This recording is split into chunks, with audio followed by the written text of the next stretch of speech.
প্রচুর পুলিশ মোতায়েন রয়েছে এবং যাদবপুর থানার সামনে যথেষ্ট উত্তেজনার পরিস্থিতি রয়েছে। যাদবপুর থানার সামনের একটা দিকের রাস্তা কার্যত অবরুদ্ধ হয়ে পড়েছে। তুমি আমাদের সঙ্গে থাকো। ঠিক যেদিন অশান্তির ঘটনা ঘটেছিল, যাদবপুর বিশ্ববিদ্যালয় শিক্ষামন্ত্রীর গাড়িতে হামলার ঘটনা ঘটে, একজন ছাত্রের আহত হওয়ার ঘটনা ঘটে, শিক্ষাবন্ধু অফিসে আগুন ধরিয়ে দেওয়ার ঘটনা ঘটে, সেই ছবি আপনাদের সামনে রাখবো।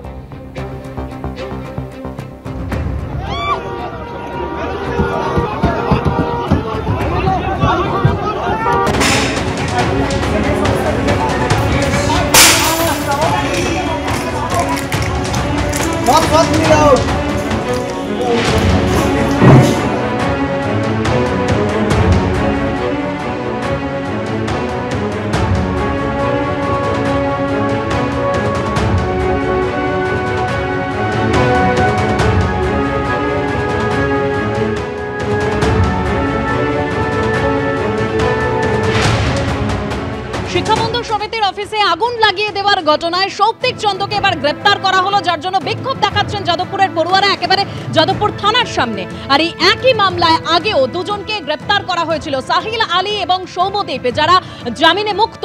সৌম্যদীপকে আরো অন্য একটি মামলায় এবার গ্রেপ্তারের আবেদন করা হয়েছে পুলিশের তরফে। কোন মামলায়, বিস্তারিত তথ্য জানবো আমাদের প্রতিনিধি আবির দত্তর কাছ থেকে। আবির,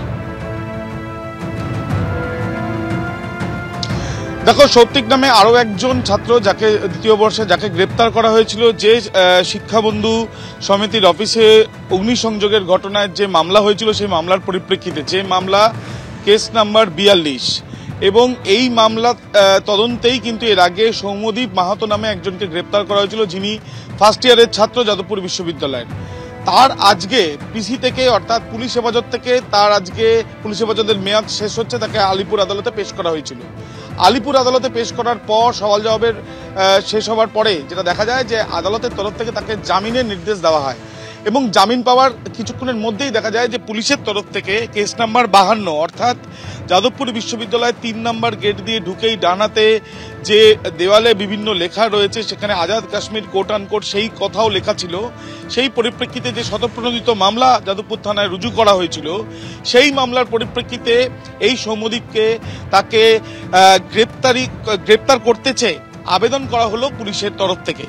যদিও এই আবেদন এখনো পর্যন্ত আবেদনের সপক্ষে ইতিমধ্যে দেখা যায় যে পাবলিক প্রসিকিউটর বা সরকারি আইনজীবী তিনি কানাইয়া কুমারকে যে গ্রেপ্তার করা হয়েছিল জেএনইউ থেকে, এবং সেই কেসে দিল্লি কোর্টের তরফ থেকে যে অবজারভেশন ছিল সেই বিষয়টাও তারা উল্লেখ করেন।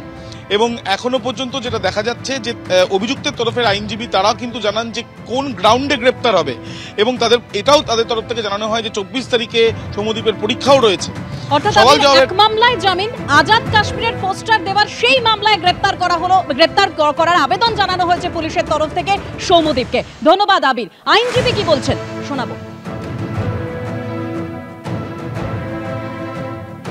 প্রথম হচ্ছে 42 নম্বর কেস, যেটা আগুন লাগাবার কেস, সেই কেসে কোনো ডেভেলপমেন্ট হয়নি।